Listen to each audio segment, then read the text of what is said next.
भाई, मैं तेरी शादी के लिए माधोपुर के हाराधन बाबू से बात करने का सोच रहा हूँ। अरे अभी से? अरे दादा, अभी मैं शादी नहीं करूंगा। तुम बिना वजह उलझन क्यों बढ़ा रहे हो? अभी हमको शादी नहीं करना है। उलझन कहना नहीं चाहिए, लेकिन शादी की उम्र हो गई है। बुजुर्ग होकर शादी करोगे, फिर ऊपर से मैं घर की सारी जिम्मेदारियां अकेले नहीं संभाल पा रही हूँ, और तेरे भाई जी को संभालते संभालते मैं थक चुकी हूँ। अब मुझे एक सहेली की जरूरत है। अरे भाभी, घर में होंगी दो बीवियां तो होगी उलझन ही उलझन। एक दिन तुम देखोगी कि हमारा मिलना जुलना भी बंद हो जाएगा। हाँ, दो बीबियां यानी कि दो बर्तन रहेंगे तो आवाज आएगी खटपट खटपट चटपट चटपट। हाँ भाभी, देख लेना। भैया, इन सब बातों को सोचकर नहीं चल सकते। फिर भी तुझे शादी करनी ही पड़ेगी। वो हाराधन बाबू की लड़की पूर्णिमा, हमने उसे देखा है। वो बहुत अच्छी लड़की है। तेरा और उसका मेल बहुत अच्छा होगा। अब तू मना मत कर। अरे तू किससे डर रहा है ये बता। अरे ये जो मैंने अभी तुम्हें बताया ना, मुझे उसी से तो सबसे ज्यादा डर है। देखो दादा, हमको चाहिए मानसिक शांति। जानते हो ना, मानसिक शांति। अगर मन में कोई अशांति हो तो मुझे बिल्कुल अच्छा नहीं लगता। काम करने का बिल्कुल मन नहीं करता फिर मेरा। हाँ दादा। अरे क्या हाँ दादा, इन सब बातों की चिंता मत कर। मैंने तेरे और अपने लिए अलग अलग हर चीज का इंतजाम कर दिया है। इस घर में सब कुछ दो दो है। रसोई घर से लेकर हर एक चीज अलग अलग है। तो अगर कभी हमें अलग होना पड़े तो कोई बड़ी समस्या नहीं होगी। अब बोल हाँ दादा। अरे कैसे बोल दूं हाँ दादा? आप जो कह रहे हो इसका मतलब क्या हमें अलग ही होना पड़ेगा? देखो भैया, हम दोनों मिलकर हाराधन बाबू से कल बात करने जा रहे हैं। सब कुछ ठीक ठाक हुआ तो अगले महीने तेरी शादी तय कर लेंगे। तुम हमारी बातों को ना नहीं कर पाओगे। हाँ ठीक है ठीक है ठीक है, तुम लोग जो कहोगे वही होगा। मैंने तो कभी तुमसे कुछ कहा ही नहीं। हाँ तो ठीक है, ये तय रहा।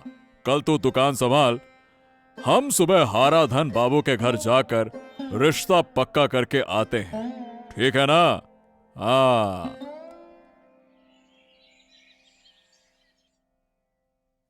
देखिए, मैंने सुना है कि आपके गांव में आपकी एकमात्र बड़े किराने की दुकान है। महीने के अंत में जो आपके परिवार का जो मोटा पैसा आता है वो भी मुझे मालूम है।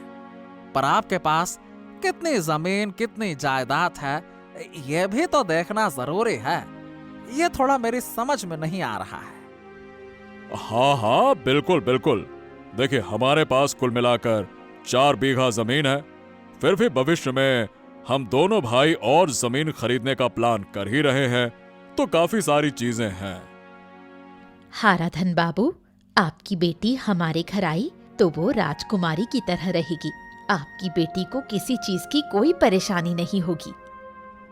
हाँ, ये बात तो मैं समझ ही रहा हूँ, पर देखिए, एक बात तो कहनी होगी। आजकल संयुक्त परिवार में रहना थोड़ा मुश्किल हो जाता है, नहीं?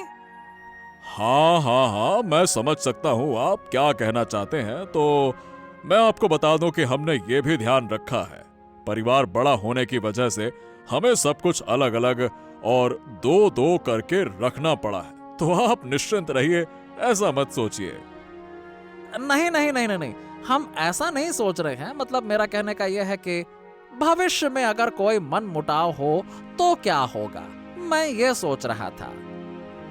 आप इस बारे में चिंता मत कीजिए। भविष्य में अगर कोई अनहोनी भी हुई तब भी आपकी बेटी बहुत खुश रहेगी। हम इसकी गारंटी लेते हैं। हाँ तो ठीक है, आप लोगों की बात सुनकर मुझे विश्वास हुआ है। अब मुझे लगता है कि अपने बेटे को आपके परिवार में शादी के लिए देना चाहिए। अच्छा तो हम इसी बात पे रिश्ता पक्का कर लेते हैं। इस तरह से सबको फायदा होगा। क्यों हराधन जी? अगले महीने कोई एक तारीख तय कर लें ताकि शादी हो जाए। यही सबसे अच्छा होगा। हाँ ठीक है, तो फिर ऐसा ही होगा। अगले महीने की एक तारीख तय करके घटी को बुलाकर दिन तय कर लेंगे। ठीक है ना?